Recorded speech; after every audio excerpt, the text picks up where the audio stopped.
Hi friends, இன்னைக்கு நம்ம சேனல்ல வந்து நவராத்திரி சீரீஸ் போட்டுட்டு இருக்கோமா. அதுல வந்து 8th டே இன்னைக்கு. இதுல வந்து என்னன்னா சரஸ்வதிக்கு 3 நாள், அதாவது கலைமகளுக்கு நம்ம பிரசாதம் என்ன பண்றோம் அப்படிங்கிறத பார்க்கலாம். அவங்களுக்கு வந்து அரிசியில பண்ணணும், வெள்ளத்துல பண்ணணும் அப்படிங்கிறதுனால நான் என்ன பண்ண போறேன், அவள் அரிசியில வந்து தயிர் சாதம் மட்டும் பண்ணிக்க போறேன் கொஞ்சம். மற்றபடி வந்து நீங்க அவல்ல வச்சு ஒரு தேங்காய் சாதம் பண்ணிக்கலாம். வெள்ளை கலர்ல அவல்ல வச்சு ஒரு தேங்காய் சாதம் அதை எப்படி பண்றதுன்னு சொல்றேன். அதுக்கு தேவையான பொருட்கள். அப்புறம் வந்து கோதுமை மாவுல வந்து ஒரு அல்வா, ஸ்வீட்டுன்னு எடுத்துக்கிட்டிங்கன்னா கோதுமை மாவுல அல்வா அந்த மாதிரி பண்ணலாம். நான் இன்னைக்கு புட்டு தான் செஞ்சு காமிக்க போறேன். அதை எப்படி பண்றதுன்னு பார்ப்போம். முதல்ல வந்து நம்ம அவல்ல வந்து தேங்காய் சாதம் எப்படி பண்றதுன்னு பார்த்துட்டு வந்துருவோம். அவல் வந்து நான் இந்த அளவு எடுத்திருக்கேன், வெள்ளை அவல் தான். இதை நீங்க கழுவிட்டு உப்பு மட்டும் போட்டு பெசரி வச்சுக்கிட்டு தேங்காய் எண்ணெய் விட்டு தாளிச்சுக்கோங்க. இது தேங்காய் எண்ணெய் எடுத்து வச்சிருக்கேன். அதுக்கப்புறம் கடுகு, ஆஸ் யூஷுவல் இந்த உளுத்தம்பருப்பு, கடலைப்பருப்பு கொஞ்சம், வேர்க்கடலை, காஞ்ச மிளகாய், இஞ்சி, அப்புறம் வந்து பெருங்காயம், தேங்காய், கருவேப்பிலை எடுத்து வச்சிருக்கேன். இது இப்போ வந்து முதல்ல நம்ம வந்து இதை கழுவிட்டு பெசரி வச்சுட்டு நம்ம தாளிக்க போயிடலாம். எப்படி கழுவிட்டு வரேன்னு வந்து சுண்டல் வந்து மொச்சை சுண்டல் தான் எடுத்துக்க போறோம். அதை நான் ஊற வச்சு வேக வச்சுட்டேன். அது தாளிக்கிறது காமிக்கிறேன். அடுத்தது வந்து நம்ம இதுக்கு வந்து களைஞ்சி, அதாவது கழுவி எடுத்துட்டு வந்திருக்கோம். வெள்ளை அவல் எடுத்துக்கிட்டிங்கன்னா கொஞ்சம் சீக்கிரம் ஊறிடும். நீங்கள் சிகப்பு அவல் அப்படி எடுத்துக்கிறீங்க அப்படின்னாக்கா கொஞ்சம் டைம் வச்சுக்கோங்க. இதில் வந்து கொஞ்சம் உப்பு, இதுக்கு தேவையான அளவு உப்பு மட்டும் போட்டுக்கோங்க. மஞ்சத்தூள்லாம் தேவையில்லை. இதுக்கு இந்த இந்த அவலுக்கு தகுந்த உப்பு போட்டுக்கோங்க. நம்ம வந்து உப்பு போட்டு கொஞ்சம் கிளறி வச்சிடலாம். இதுக்காட்டியும் இப்போ கழுவும் போதே ஊறிடும். உங்களுக்கு கிளறி வச்சிட்டிங்கன்னா இப்போ இதை எப்படி பண்ணுறதுன்னு பார்க்கலாம் வாங்க. கொஞ்சமாக தேங்காய் எண்ணெய் ஊற்றிக்கோங்க. தேங்காய் எண்ணெய் இல்லைன்னா ரீஃபண்ட் ஆயிலே எடுத்துக்கலாம், ஒன்றும் பிரச்சனை இல்லை. உங்களுக்கு எந்த நெய்யில் கூட தாளிக்கலாம், ஒன்றும் பிரச்சனை இல்லை. இப்போ இதுக்கு கடுகு போட்டுக்கோங்க. இப்போ கடலைப்பருப்பு, உளுத்தம்பருப்பு, காஞ்ச மிளகா எல்லாமே ஒன்றா போட்டோம். இஞ்சி, கருவேப்பிலை எல்லாமே ஒன்றா போட்டோம்.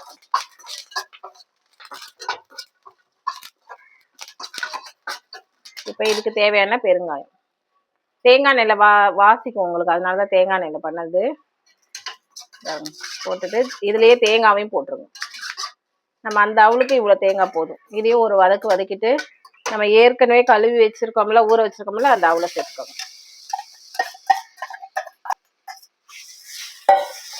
இது நல்லா வந்து சூடாரி இந்த இதுல கொஞ்சம் நல்லா உதிரி உதிரியா வரும்போது இந்த பார்த்தீங்கனால தெரியும். இந்த பாருங்க நல்லா வெந்து ஊறிடுச்சு பாருங்க. இதை நம்ம வந்து தேங்காய் சாதம் கிளறி வச்சுருவோம்.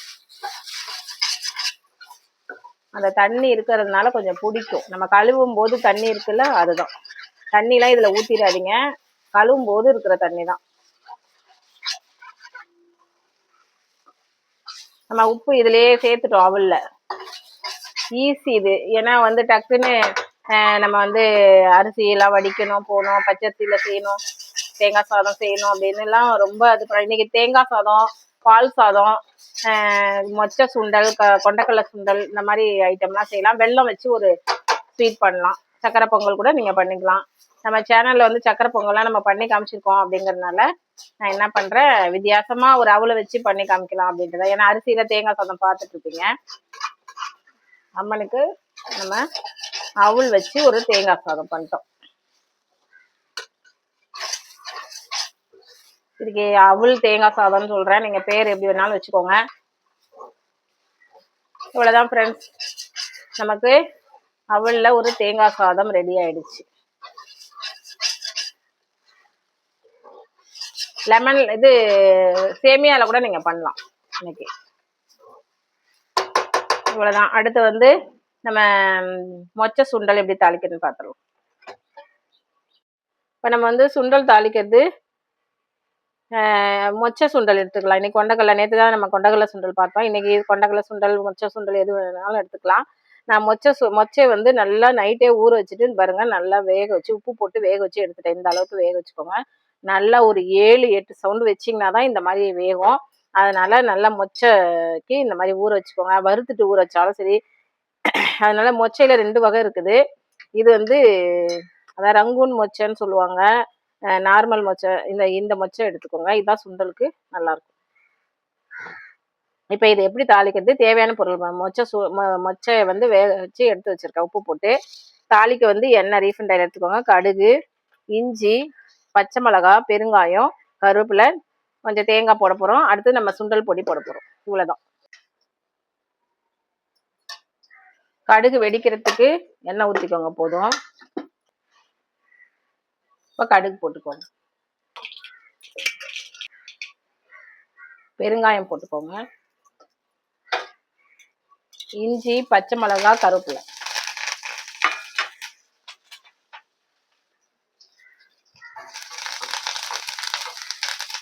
இப்ப சுண்டல் போட்டு மொச்ச சுண்டல். இப்ப சுண்டல் பொடி. பச்சை மிளகாய் நம்ம போட்டிருக்கோம், அதனால பார்த்துட்டு போட்டுக்கோங்க. இப்ப தேங்காய் சேர்த்துக்கோங்க. அவ்வளவுதான் ஃப்ரெண்ட்ஸ், நமக்கு மொச்ச சுண்டல் ரெடி ஆயிடுச்சு. இப்போ வந்து நம்ம அவலில் வந்து ஒரு தேங்காய் சாதம் பார்த்தோமா. அடுத்தது வந்து மொச்ச சுண்டல் நாங்கள் வேக வச்சு வச்சிருந்ததுனால ஈஸியாக தாளிச்சு காமிச்சிட்டேன். அடுத்தது வந்து சம்பா ரவை, அதை இது வந்து வெல்லம் வச்சு ஏதாவது ஒன்று நம்ம ஸ்வீட் பண்ணணும் அப்படிங்கிறதுனால சம்பா ரவை வச்சு ஒரு புட்டு கிளற போகிறோம். அது எப்படி பண்ணுறதுன்னு பார்க்கலாம். முதல்ல அதுக்கு தேவையான பொருட்கள் வந்து சம்பா ரவை நீங்கள் எந்த அளவு எடுத்துக்கிறீங்களோ எடுத்துக்கோங்க. அதுக்கு தேவையான வெல்லம், தேங்காய், ஏலக்காய், நெய், கொஞ்சோண்டு சால்ட், இவ்வளோதான் நமக்கு தேவை. இது எப்படி பண்றதுன்னு முதல்ல ரவாயை வந்து வறுத்துக்கணும். சம்பா ரவை வந்து வறுத்துக்கணும் நம்ம. இப்போ வந்து சம்பா ரவையை நம்ம வறுத்துக்க போறோம். சும்மா வெறும் வானலியிலே வறுத்துக்கோங்க, நெய்லாம் போடணும்னு இல்லை. இதை நல்லா வறுத்துட்டு நீங்க இப்படியே உப்பு போட்டு பெசரி வேக வச்சிங்கன்னா 2 வாட்டி நீங்க வேக வைக்கணும். அதனாலதான் இதை வந்து வறுத்துட்டு வேக வைக்க சொல்றேன். ஏன்னா ஃபர்ஸ்ட் டைமே வந்து இந்த சம்பா ரவை வந்து வேகாது. நம்ம கோதுமையே வந்து பாத்தீங்கன்னா 2 வாட்டி பெசரி திருப்பி ரவா புட்டு செஞ்சோம் பாருங்க, அந்த மெத்தட்ல தான் இதை பண்ண முடியும். அதுக்காக தான் நான் என்ன பண்றேன், கொஞ்சம் நல்லா வறுத்துக்க போறேன். வறுத்துட்டு நல்லா கொஞ்சம் பொரியிற மாதிரி வறுத்துக்கோங்க. இன்னைக்கு பால் பாயசம் கூட நீங்க பண்ணலாம், கோதுமையில அல்வா பண்ணலாம் அம்மனுக்கு. அதனால நீங்க இன்னைக்கு கோதுமையில அல்வா வந்து எல்லாரும் ஓரளவுக்கு தெரிஞ்சிருக்கோம். அது தீபாவளி ஸ்வீட்ல வேணா நான் பண்ணி காமிக்கிறேன் உங்களுக்கு. அது பாலெல்லாம் எடுத்து பண்றதை பண்ணி காமிக்கிறேன். இப்போ வந்து நம்ம அம்மனுக்கு வந்து நம்ம பண்றதுனால இதை வந்து மிக்சியில் ஒரு அடி அடிச்சிட்டோன்னு வச்சுங்களேன், பெசரும் போது புட்டு வேகிறதும் சீக்கிரம் வெந்துடும், வேலையும் உங்களுக்கு ஆயிரும் சீக்கிரம். அதுக்கு தான் ஒரு 2-3 ஐட்டம் பண்ணும்போது இதெல்லாம் கொஞ்சம் டைமிங் சேவிங்க்கு நீங்கள் இதெல்லாம் பண்ணிக்கலாம். நல்லாவே வறுக்கலாம், வாசனையாக இருக்கும். வறுக்க வறுக்க நல்ல வாசனையாக இருக்கும், புட்டு நல்ல மணமாக இருக்கும்.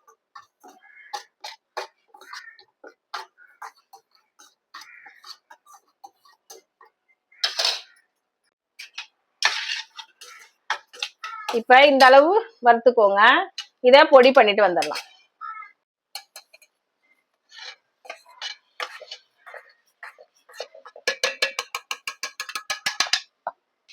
இதெல்லாம் 2 ஏலக்காவும் போட்டுக்கோங்க. இந்த அளவு அடிச்சுக்கோங்க, ரொம்ப நைஸா அடிக்கணும்னு இல்லை. புட்டுக்கு நம்ம குறை குறைன்னு இருந்தா நல்லா இருக்கும். ஏலக்காய் வாசனை, ஏலக்காவும் போட்டு நம்ம அடிச்சிட்டோம். இதை எப்படி பெசறதுன்னு காமிக்கிறேன். அதுக்கடி வெள்ளத்தை வந்து நம்ம கரையை விட்டுட்டு வந்துடலாம். இதெல்லாம் கொஞ்சம் தண்ணி ஊற்றிக்கோங்க, வெள்ளம் கரையட்டும். இந்த அளவு வெள்ளத்தை வந்து கரைச்சி நிறுத்திக்கோங்க. நம்ம வந்து புட்டு வேக வச்சுட்டு வந்துட்டு எப்படி கலர்றதுன்னு பார்க்கலாம். கொஞ்சோண்டு சால்ட் போட்டுக்கோங்க. பால் ஊற்றி தெரிச்சுக்கோங்க. பால் கொஞ்சம் கொஞ்சமா ஊற்றி பெசரிக்கோங்க.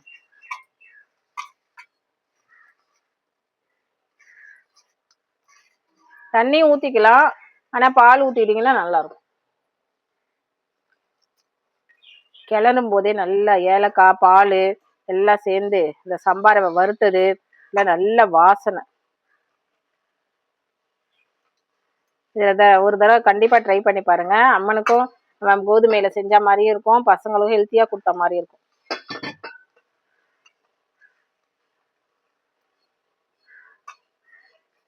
இதை திருப்பி கூட நீங்க மிக்சியில் ஒரு அடி அடிச்சு கொட்டிக்கலாம். இது கட்டி உழுவாது, ஏன்னா நமக்கு குறைன்னு தானே இருக்குது, ரவை பதத்துல தானே இருக்கு. அதனால வந்து பாருங்க, பிடிச்சிட்டிங்களா? ஊத்து விட்டா ஊந்துடணும். இதுல கொஞ்சம் கூடவே நான் பண்ணியிருக்கேன், ஏன்னா நல்லா வேகட்டும், சாஃப்டா இருக்கும் அப்படிங்கிறதுனால. இதை இப்போ வந்து இட்லி தட்டுல வேக வச்சிடலாம்.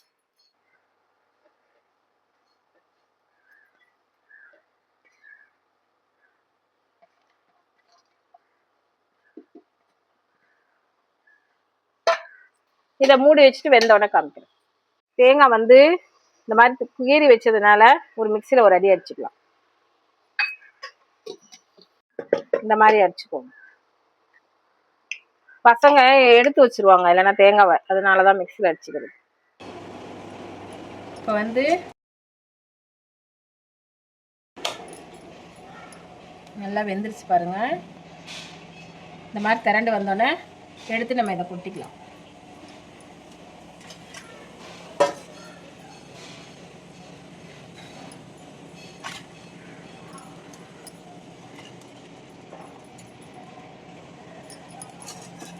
இப்போ இதை வேக வச்சு எடுத்துக்கிட்டோமா நல்லா.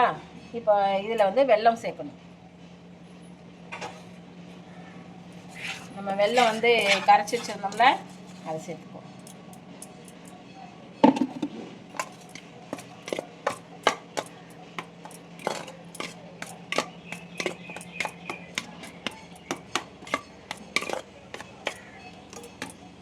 அம்மனுக்கு வந்து வெள்ளத்தில் செஞ்சு காமிக்கணும், இதிலே கொட்டிக்கணும், ஏன்னா வெள்ளம் வேஸ்ட் ஆகிடும்.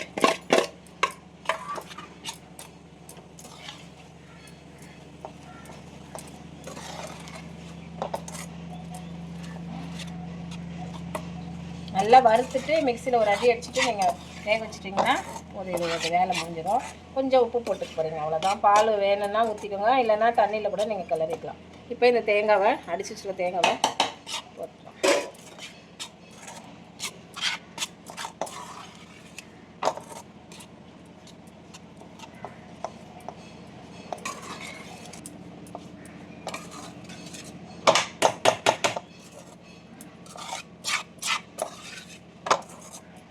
நல்லா இதை கிளறி கொடுங்க. நம்ம எடுத்த வெல்லம் இந்த ஒரு டம்ளர் சம்பா ரவைக்கு கரெக்டாக இருக்கும். இதை பாத்திரத்தில் மாற்றிட்டு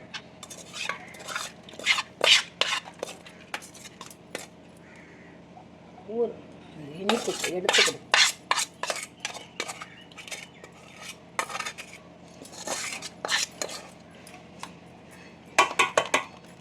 அவ்வளோதான் ஃப்ரெண்ட்ஸ், நம்ம புட்டு ரெடி ஆயிடுச்சு. கொஞ்சோண்டு இந்த ஸ்டேஜில் நெய் போட்டுங்க, சொல்ல மறந்துட்டேன்.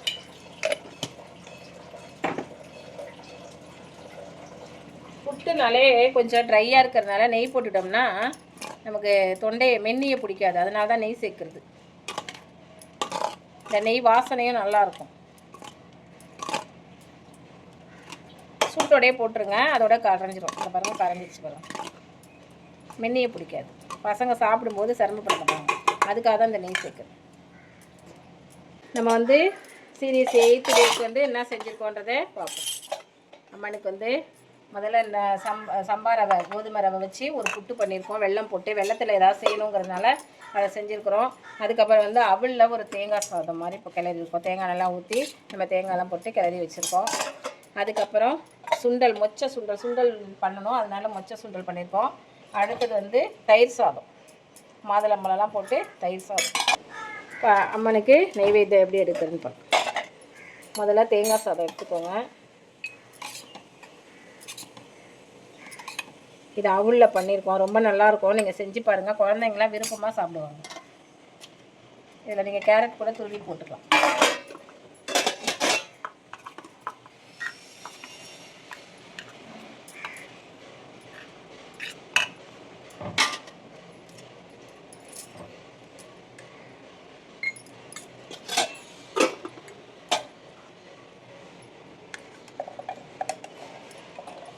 இந்த மொச்சை வந்து ஊற வச்சிட்டிங்கன்னா போதும், சீக்கிரம் வெந்துடும். நைட்டே ஊற வச்சிட்டிங்க அப்படின்னா, அதாவது ஒரு 6 மணி நேரம் கணக்கு வச்சுக்கோங்க ஊற வைக்கிறது. இது காஞ்ச மிளகா போடாமல் நீங்கள் பச்சை மிளகா போட்டு தாளிங்க. இஞ்சிலாம் போட்டிங்கன்னா நல்ல வாசனையாக நல்லாயிருக்கும். தயிர் சாதம் கேரட்லாம் போட்டுக்கலாம், நீங்கள் மாதுளம்பழம்லாம் போட்டிங்கன்னா நல்ல விசேஷம். பழம்னு எடுத்துக்கிட்டிங்கன்னா நீங்கள் வந்து இன்றைக்கி நாகப்பழம் அந்த மாதிரி வச்சுக்கலாம். அந்த கலர் என்ன கலர் புடவை கட்டினா, மயில் கழுத்து கலர் புடவை, அந்த புடவை அம்மனுக்கு இன்றைக்கி ஒரு 8 வயசு 9 வயசு குழந்தைங்களை கூப்பிட்டு வந்து, சிறுமி கூட்டிகிட்டு வந்து அவங்களுக்கு அந்த ட்ரெஸ்லாம் எடுத்துச்சு நம்ம தாம்பூலம் கொடுத்து சாப்பிட இதெல்லாம் கொடுக்கலாம் நைவேத்தியத்துக்கு. இவ்வளோ தான் ஃப்ரெண்ட்ஸ். எப்படி இருக்குன்னு பார்த்துட்டு சொல்லுங்கள். தேங்க்யூ.